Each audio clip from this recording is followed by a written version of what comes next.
Monsoon सत्र के आखिरी 4 दिन अहम। आज लोकसभा में पेश हो सकते हैं 4 बिल। परिसीमन और एफसीआरए पर तनातनी जारी। कांग्रेस सांसदों ने जारी किया व्हिप।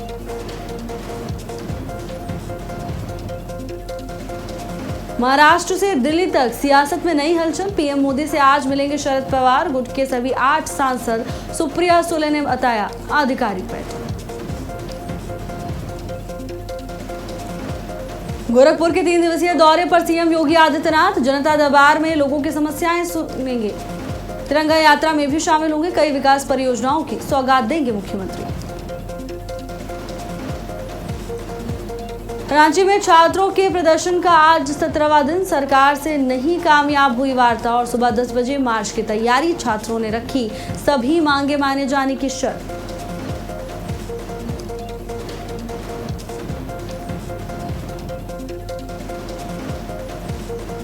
राम मंदिर चढ़ावा चोरी मामले में आज साधु संतों का दिल्ली मार्च। 500 से अधिक साधु संत निकालेंगे मार्च। शांतिपूर्ण तरीके से प्रधानमंत्री को सौंपा जाएगा ज्ञापन।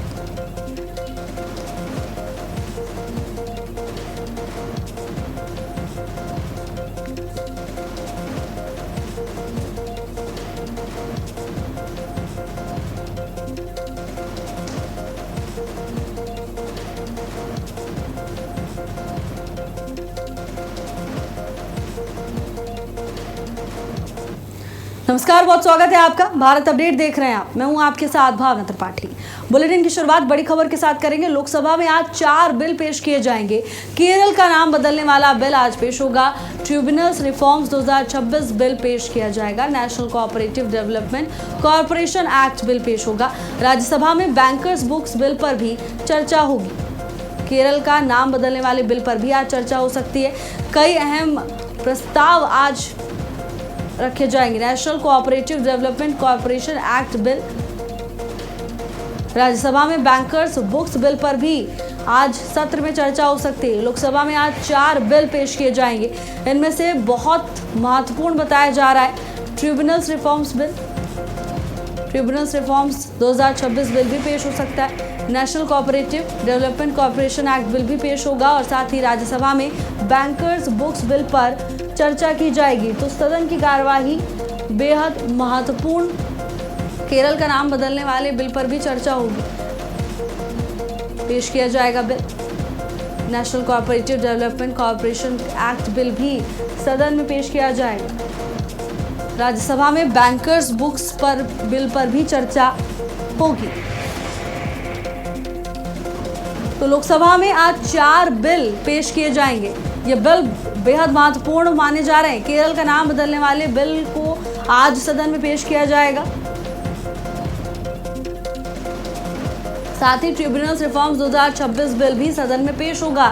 National cooperative development corporation act bill भी लोकसभा में पेश किया जाएगा और साथ ही राज्यसभा में बैंकर्स बुक्स बिल पर भी चर्चा होगी। लोकसभा में आज 4 बिल पेश किए जाएंगे। अब देखना होगा कि सदन की कार्यवाही के दौरान क्या कुछ तस्वीरें सामने आती। केरल का नाम बदलने वाले बिल पर भी चर्चा होगी। बिल आज सदन में पेश किया जाएगा। ट्रिब्यूनल्स रिफॉर्म 2026 बिल भी पेश होगा। नेशनल कोऑपरेटिव डेवलपमेंट बिल भी रखा जाएगा सदन में। राज्यसभा में बैंकर्स बुक्स बिल पर भी चर्चा होगी।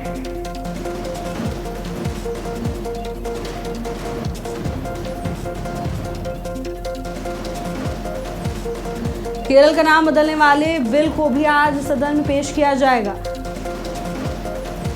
ट्रिब्यूनल्स रिफॉर्म्स 2026 बिल पेश होगा।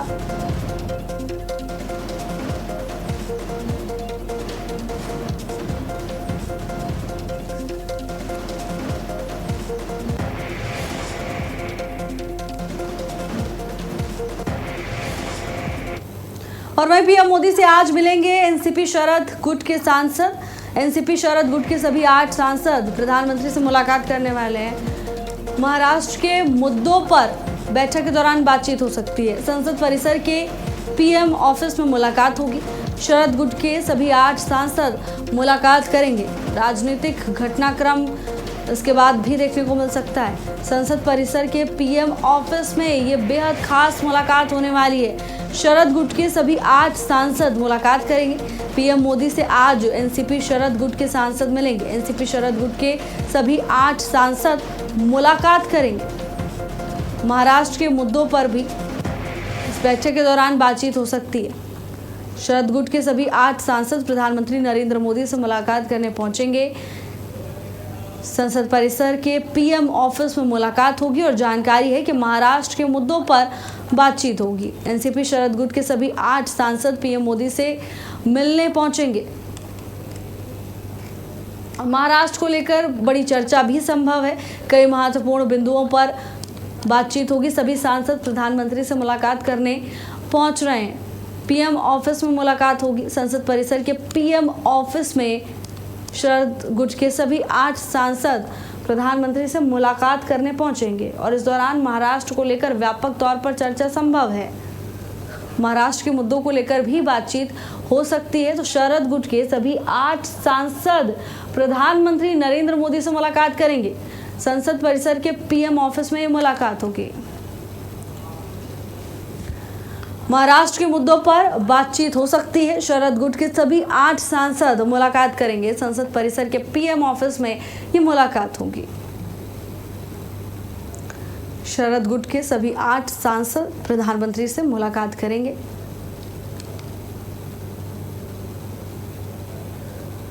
महाराष्ट्र के मुद्दों पर भी इस मुलाकात के दौरान बात हो सकती है। स्नेह कमल हमारे साथ जुड़ चुके हैं तमाम जानकारी लेकर। स्नेह कमल, प्रधानमंत्री से मुलाकात होगी, सबसे पहले तो समय बताइए और किन मुद्दों पर होगी चर्चा, कोई जानकारी आपके पास? जी बिल्कुल भावना, प्रधानमंत्री से आज जो है नेशनल कांग्रेस पार्टी यानी एनसीपी शरद पवार गुट के जो 8 सांसद उनकी मुलाकात संसद भवन परिसर स्थित प्रधानमंत्री कार्यालय में 11 बजे होगी। चूंकि आपने समय का जिक्र किया तो समय बताते अपने दोस्तों 11 बजे यह मुलाकात होगी। चूंकि संसद कार्यवाही भी 11 बजे चलनी है तो उससे पहले यह मुलाकात होनी है और जो प्रतिनिधिमंडल है उनको वो प्रधानमंत्री के सामने जो महाराष्ट्र से जुड़े अहम मुद्दे हैं जिसमें महाराष्ट्र के विकास कार्य, किसानों की समस्याएं, जल की संकट, ये तमाम समस्याएं जिसको लेकर जो है वो आज प्रधानमंत्री से मुलाकात करेंगे। इसको लेकर इन मुद्दों पर चर्चा करने के लिए जो 8 सांसदों ने प्रधानमंत्री से समय मांगा था, प्रधानमंत्री कार्यालय इसकी मंजूरी थी, प्रधानमंत्री से मंजूरी दी। तो अब जो है एनसीपी के सांसद शरद पवार के जो एनसीपी के अध्यक्ष शरद पवार, उनकी बेटी सुप्रिया सुले जो एनसीपी के सांसद हैं, उनके नेतृत्व में एनसीपी शरद पवार गुट का जो प्रतिनिधिमंडल है, जो 8 सांसद हैं, वो प्रधानमंत्री से मिलने प्रधानमंत्री के कार्यालय जो संसद भवन स्थित उनका कार्यालय है 8 बजे मुलाकात करेंगे। और जिस भावना मैंने बताया कि जो महाराष्ट्र से जुड़ी समस्याएं हैं, जो बड़ी समस्याएं महाराष्ट्र के विकास कार्य हो, महाराष्ट्र के किसानों की समस्याएं हो, महाराष्ट्र के जल संकट हो, ये तमाम मुद्दे जिसको लेकर एनसीपी के 8 सांसद आज प्रधानमंत्री से चर्चा करेंगे। उनसे महाराष्ट्र की समस्याओं को रखकर उसके समाधान की जो है उससे उम्मीद करेंगे कि समाधान के लिए प्रधानमंत्री कोई न कोई दिशा निर्देश दें, कोई न कोई आदेश जारी करें। बिल्कुल स्नेह कमल, महाराष्ट्र के कई मुद्दों पर भी बातचीत संभव है इस मुलाकात के दौरान। ये महाराष्ट्र के ही मुद्दे की तो मैंने जिक्र किया कि महाराष्ट्र के जो विकास कार्य हैं, महाराष्ट्र के जो किसान की समस्या है, महाराष्ट्र के जो जल की समस्या है, ये तीनों ही समस्याएं महाराष्ट्र की समस्याओं को लेकर ही एनसीपी के सांसद प्रधानमंत्री से मुलाकात करेंगे। बिल्कुल स्नेह कमल, चलिए आप नजर बनाए रखिएगा। धन्यवाद आपका तमाम जानकारी के लिए। और वहीं अब खबरों में आगे बढ़ेंगे। सीएम योगी आदित्यनाथ ने प्रदेश के लोगों के नाम पत्र लिखा है। कांवड़ यात्रा समाज और संस्कृति की जीवंत पाठशाला। कांवड़ यात्रा श्रद्धालुओं को शिव भक्ति के सूत्र में जोड़ती है। कांवड़ यात्रा में जाति, वर्ग, भाषा और क्षेत्र के भेद गौड़ हो जाते हैं। दिव्यांग शिव भक्तों का समर्पण देखकर मन श्रद्धा से भर उठता है। कांवड़ियों की सुविधा और सुरक्षा के लिए यूपी सरकार कृत संकल्पित पर्यावरण अनुकूल कांवड़ अपनाए, प्लास्टिक मुक्त जीवन का संकल्प ले। मुख्यमंत्री पुष्कर सिंह धामी ने पत्र में जिक्र किया, एम्बुलेंस और विद्यालय वाहनों को प्राथमिकता दे कांवड़िए। कांवड़ यात्रा समाज और संस्कृति की जीवंत पाठशाला है। तो देखिए, मुख्यमंत्री पुष्कर सिंह धामी, माफ कीजिएगा, मुख्यमंत्री योगी आदित्यनाथ की ओर से एक पत्र लिखा गया है प्रदेशवासियों के लिए। कांवड़ यात्रा में जाति, वर्ग, भाषा और क्षेत्र के भेद गौड़ हो जाते हैं। दिव्यांग शिव भक्तों का समर्पण देखकर मन श्रद्धा से भर उठता है। कांवड़ियों की सुविधा और सुरक्षा के लिए यूपी सरकार कृत संकल्पित है। पर्यावरण अनुकूल कावड़ अपनाएं और प्लास्टिक मुक्त जीवन का संकल्प लेने की अपील मुख्यमंत्री योगी आदित्यनाथ की ओर से की।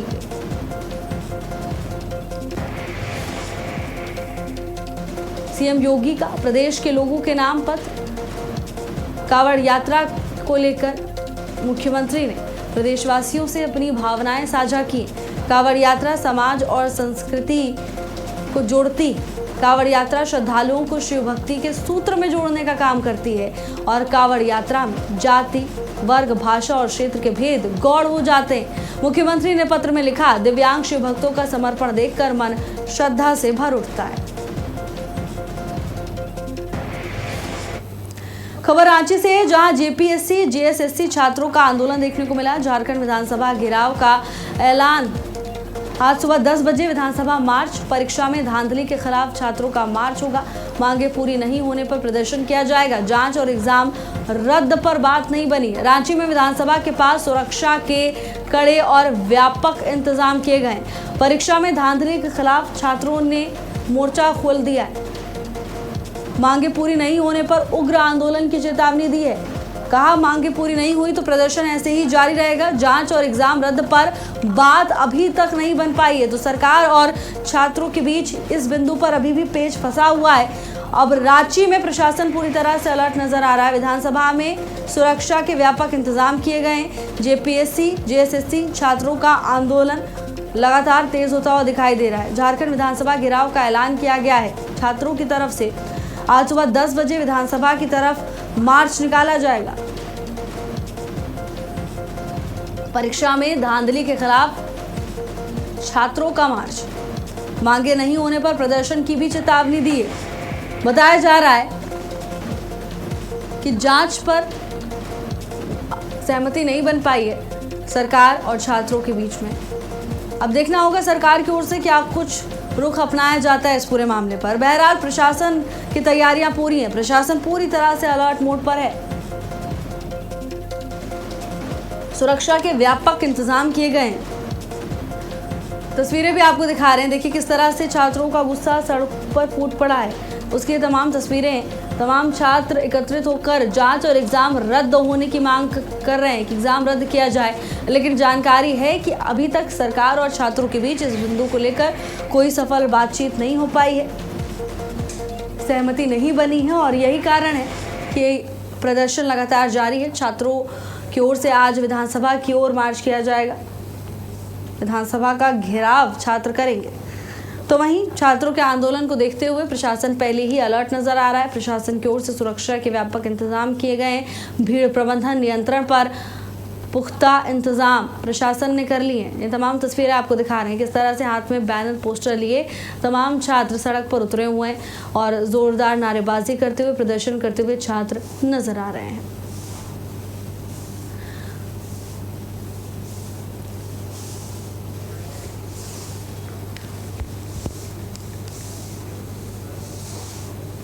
अयोध्या में राम मंदिर में चढ़ावा चोरी का मामला। दिल्ली में पीएम आवास तक मार्च करेंगे साधु संत। निष्पक्ष जांच की मांग को लेकर संत मार्च करेंगे। कंप्यूटर बाबा प्रकाशानंद गिरी के नेतृत्व में मार्च किया जाएगा। दिल्ली में पीएम आवास तक साधु संत मार्च करेंगे। कंप्यूटर बाबा प्रकाशानंद गिरी के नेतृत्व में ये मार्च होगा। राम मंदिर में चढ़ावा चोरी मामले को लेकर साधु संतों का मार्च होगा। आज दिल्ली में पीएम आवास तक साधु संत मार्च करने वाले। संतों का कहना है कि मामले को लेकर निष्पक्ष जांच होनी चाहिए और इसी मांग के साथ ये मार्च साधु संतों की ओर से किया जाएगा। जिस तरह से अयोध्या में चढ़ावा चोरी का मामला सामने आया उसके बाद साधु संतों ने दावा किया कि धार्मिक भावनाएं आहत हुई हैं और ऐसे में इस पूरे मामले में निष्पक्षता के साथ पारदर्शिता के साथ जांच होनी चाहिए और कड़ी से कड़ी कार्रवाई इस पूरे मामले में होनी चाहिए। निष्पक्ष जांच की मांग को लेकर आज तमाम साधु संत पीएम आवास तक मार्च करते हुए नजर आएंगे और यहां पर निष्पक्ष जांच की मांग को दोहराया जाएगा। कंप्यूटर बाबा प्रकाशानंद गिरी के नेतृत्व में साधु संतों की ओर से मार्च किया जाएगा।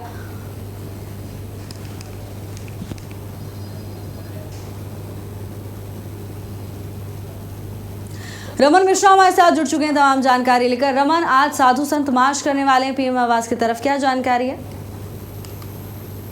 बिल्कुल, आपको बता दें, राम मंदिर चंदा चोरी का मामला जो लगातार 1.5 महीने से सुर्खियों में चल रहा है, उसी बीच आज भले उसमें सुप्रीम कोर्ट का इन्वॉल्वमेंट हो गया है, हाई कोर्ट ने इस पर टिप्पणी की, दूसरी बार एसआईटी चल रही है, लेकिन लगातार जो साधु संत हैं वो इसको लेकर नाराज हैं और जो कंप्यूटर बाबा हैं उनकी अगुवाई में आज प्रधानमंत्री आवास तक सड़क मार्च निकालने का प्लान किया गया है। हालांकि इसकी अभी कोई परमिशन नहीं मिली, इसको लेकर सस्पेंस चल रहा है कि परमिशन मिली है या नहीं मिली है। वही साधु संतों का कहना है कि वो इसकी सीबीआई जांच की मांग करने के लिए और बड़ी जांच मांग करने के लिए, ताकि स्थिति स्पष्ट हो जाए राम मंदिर चंदा चोरी की, इसके लिए वो प्रधानमंत्री आवास जाएंगे और प्रधानमंत्री को एक ज्ञापन देंगे जिसमें वो अपनी मांगों को रखेंगे और ये अपेक्षा करेंगे कि जल्द ही जो ये राम मंदिर चंदा चोरी का मामला है इसका बड़ा खुलासा हो और जो भी दोषी हो वो जो है जेल जाए, उन्हें कड़ी से कड़ी सजा मिले। हालांकि साधु संत कहां पर साधु संत वहां पर जा पाएंगे या नहीं जा पाएंगे, क्योंकि अभी तक ऐसा कोई औपचारिक जो पत्र या फिर औपचारिक बयान जो है वो प्रशासन की तरफ से नहीं आया है। बिल्कुल रमन, हालांकि जैसा आपने भी कहा कि प्रशासन की ओर से अनुमति नहीं मिली है, लेकिन तैयारियां पूरी होंगी प्रशासन की तरफ से। क्या संभावना है अनुमति मिलने की? अब बिल्कुल, अब जिस तरीके से अगर साधु संत जिस तरीके से बता रहे हैं कि एक शांतिपूर्ण तरीके से वहां पर पहुंचेंगे और अपनी बात रखेंगे, अगर ये बात अगर पुलिस को लगता है कि कोई ऐसा लॉ एंड ऑर्डर या ऐसा कोई मामला नहीं है तो पुलिस इजाजत भी दे सकती है और संभावना मानी जा रही है कि साधु संतों को परमिशन मिल सकती है। लेकिन अभी तक ये चीज कंफर्म नहीं हुई है कि साधु संत वहां तक जा पाएंगे या फिर किसी और माध्यम से या फिर प्रतिनिधि मंडल बना के उनको ले जाया जाएगा और उनका ज्ञापन लिया जाएगा।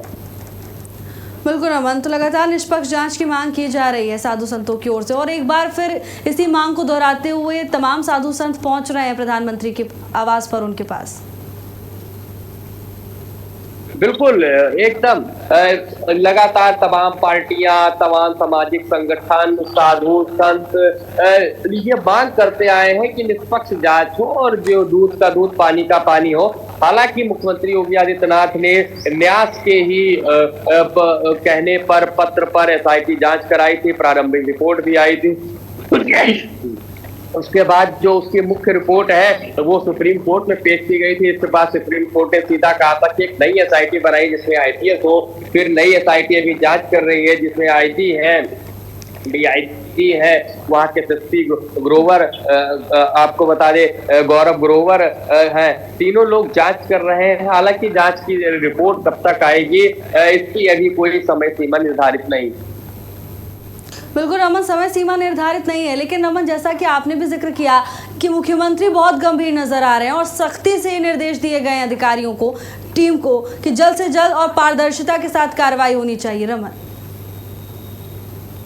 बिल्कुल, मुख्यमंत्री योगी आदित्यनाथ ने तो न सिर्फ एसआईटी का ऐलान किया था बल्कि मंचों से भी कई बड़े भाषण दिए थे, कई संबोधन किया था कि किसी को बख्शा नहीं जाएगा, किसी आस्था के साथ खिलवाड़ नहीं है, बर्दाश्त नहीं है।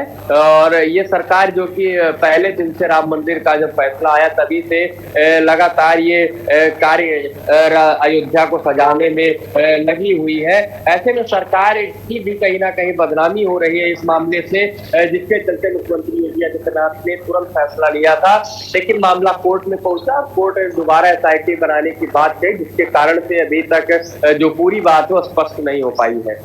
बिल्कुल रमन, आप नजर बनाए रखिएगा रमन क्या कुछ होता है। धन्यवाद आपका तमाम जानकारी के लिए। दिल्ली में आज यूपी कांग्रेस के नेताओं की बैठक, यूपी विधानसभा चुनाव को लेकर बैठक होने वाली है। केसी वेणुगोपाल नेताओं के साथ बैठक करेंगे। प्रदेश प्रभारी राजेंद्र पाल गौतम, अजय राय भी इस बैठक में मौजूद रहेंगे। तो देखिए, दिल्ली में आज यूपी कांग्रेस की बैठक होने वाली है और चुनाव को लेकर सियासी सरगर्मियां तेज हो गई हैं। यूपी विधानसभा चुनाव को लेकर मंथन होने वाला है। केसी वेणुगोपाल नेताओं के साथ बैठक करेंगे, बातचीत करेंगे और चुनावी रणनीति तय की जाएगी। प्रदेश प्रभारी राजेंद्र पाल गौतम, अजय राय इस बैठक में मौजूद रहेंगे। उत्तर प्रदेश में चुनाव होने वाला है और इसी को देखते हुए तमाम सियासी दल पूरी तरह से एक्टिव नजर आ रहे हैं। राहुल गांधी की अध्यक्षता में बैठक होगी दिल्ली में। आज यूपी कांग्रेस के नेताओं की बड़ी बैठक होने वाली है। यूपी में विधानसभा चुनाव में बाजी मारने के लिए कांग्रेस ने भी तैयारियां शुरू कर दी। यूपी विधानसभा चुनाव को लेकर मंथन होगा। केसी वेणुगोपाल नेताओं के साथ बैठक करने वाले। प्रदेश प्रभारी राजेंद्र पाल गौतम, अजय राय इस बैठक का हिस्सा रहेंगे। राहुल गांधी बैठक की अध्यक्षता करेंगे।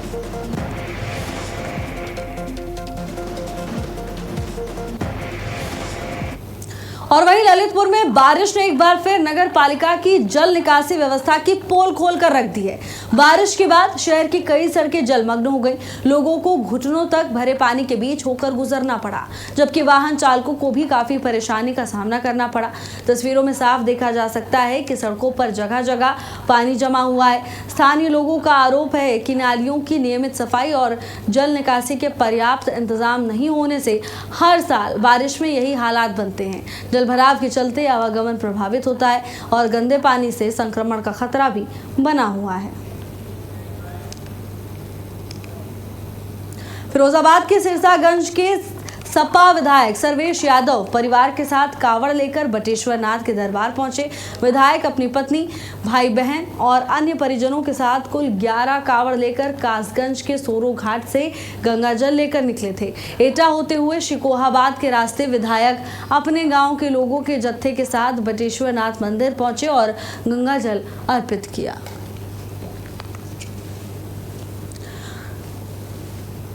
देखिए, विधायक अपने गांव के लोगों के जत्थे के साथ बटेश्वर नाथ मंदिर पहुंचे और यहां पर बटेश्वर नाथ मंदिर में गंगा जल विधायक ने अर्पित किया। मनोकामना के सवाल पर विधायक ने कहा कि वो बिना किसी मनोकामना के भगवान की शरण में जा रहे हैं। साथ ही उन्होंने कांवड़ यात्रा के दौरान सरकार और पुलिस प्रशासन की व्यवस्थाओं की जमकर सराहना की। विधायक ने कहा कि कांवड़ यात्रा को राजनीति से नहीं जोड़ना चाहिए। डाक कांवड़ को लेकर उन्होंने कहा कि युवाओं के रास्ते में कुछ त्रुटियां हो सकती हैं, लेकिन उनकी भावनाएं गलत नहीं होती। सपा विधायक परिवार के साथ 11 कावड़ लेकर पहुंचे और हम लोग चले। मनोकामना ऐसा कुछ नहीं होता। परमात्मा के भजन के लिए, पूजा के लिए, जप के लिए, तप के लिए उस घट की जानते हैं। उन्हें हम कामर दे के क्या कुछ मांगेंगे? जो इच्छा है उनकी वो देंगे। हमारा जो कर्म है वो हम कर रहे हैं। कितनी कामरें आई हैं आपके साथ? कितने? 11 कामर हम लोग लाए हैं। विधायक जी, जिस तरह से कांवड़ यात्रा को लेकर लगातार राजनीति हो रही, कुछ मौलाना सवाल खड़े कर रहे हैं सुरक्षा व्यवस्था, पुलिस की व्यवस्थाओं पे, आप क्या कहेंगे इसको? नहीं, पुलिस की तो हमने आज देखी, बहुत बेहतर व्यवस्था थी और रोडों को भी वाहन चलने के लिए रूट डिवाइड किए हैं। व्यवस्था में कोई किसी तरह की सोरों से लेकर बटेश्वर तक हमको कोई अव्यवस्था नहीं दिखी। कुछ लोग राजनीतिक मुद्दे से कुछ भी कहा जाए। कुछ लोग कह रहे हैं कि कोई विधायक मंत्री कांवड़ लेने नहीं जाता है, ज़्यादातर लोग पिछड़े लोग जाते हैं। इसमें क्या कह रहे हैं आप? हम लोग कार्यकर्ता हैं, हम कोई मंत्री विधायक मुख्यमंत्री थोड़ी हैं। विधायक हैं वो एक बात अलग है, एक कार्यकर्ता से विधायक हैं। और वहीं मुरादाबाद में कांवड़ियों पर पुष्प वर्षा की गई। सीएम योगी आदित्यनाथ के आह्वान पर कांवड़ियों का स्वागत हुआ। मुरादाबाद नगर निगम और जिला प्रशासन के अधिकारियों ने श्रद्धालुओं पर पुष्प वर्षा की। श्रावण मास में पूरे देश में सभी सड़कें और रास्ते श्रद्धालुओं से भगवा में नजर आ रहे हैं। कांवड़ यात्रा को सुरक्षित और शांतिपूर्ण संपन्न कराने के लिए जिला प्रशासन ने सभी व्यवस्थाएं दुरुस्त कर ली हैं। नगर निगम ने श्रद्धालुओं को फल बांटे और भंडारे में भोजन का आयोजन भी कराया। तो देखिए, नगर निगम की ओर से भव्य स्वागत किया गया है कांवड़ियों का। कांवड़ियों पर पुष्प वर्षा की गई, साथ ही भंडारे में भोजन भी कराया गया। श्रद्धालुओं को फल बांटे गए। उनके माध्यम से पुष्प वर्षा और साथ ही साथ में यहाँ भंडारे का भी प्रबंध किया गया। और इस प्रकार के जो आयोजन है वो हर 4-5 किलोमीटर के बाद में और कई स्थानों पर हर 500 मीटर 300 मीटर पर जिस प्रकार का स्थान है उस हिसाब से विभिन्न संस्थाओं के द्वारा किए गए हैं। और सभी पुलिस बल, सभी मजिस्ट्रेट सब तैनात हैं और एक अच्छे भाव से हर किसी के द्वारा, हर विभाग के द्वारा कोशिश की जा रही है कि जो पूरा आयोजन है ये सकुशल और एक हर्षोल्लास के माहौल में ये मनाया जा सके। गढ़मुक्तेश्वर से और हरिद्वार से जल लाते हैं और यहाँ शिव मंदिर पर चढ़ाते हैं। इसका भाव ये होता है कि गंगा जी का जल अत्यंत पवित्र माना जाता है और वो जल जब यहाँ के अन्य जल स्रोतों में जाता है तो उन जल स्रोतों में जा करके उन जल स्रोतों को भी पवित्र करता है। ये इसका एक साइंटिफिक बैकग्राउंड है और साइंटिफिक एविडेंस भी है। और जो शासन के द्वारा निर्देश हैं और जनपद मुरादाबाद के द्वारा भी कांवड़ियों को जो सामान्य सुविधाएं हैं, चाहे स्वच्छता है, प्रकाश की व्यवस्था है, ट्रैफिक सुचारू रूप से चले, किसी को कोई समस्या नहीं आए, और इसके साथ साथ आज नगर निगम के द्वारा भी भंडारे का आयोजन किया गया है तो वो भी सभी को करवाया। आपने पुष्प वर्षा भी की है सर श्रद्धालुओं पर? हाँ, आज मेरे कप्तान साहब और अपन नगरायुक्त साहब के द्वारा पुष्प वर्षा की गई है। फिलहाल के लिए मेरे साथ बस इतना ही। देश और दुनिया की तमाम बड़ी खबरों के लिए देखते रहिए भारत अपडेट। नमस्कार।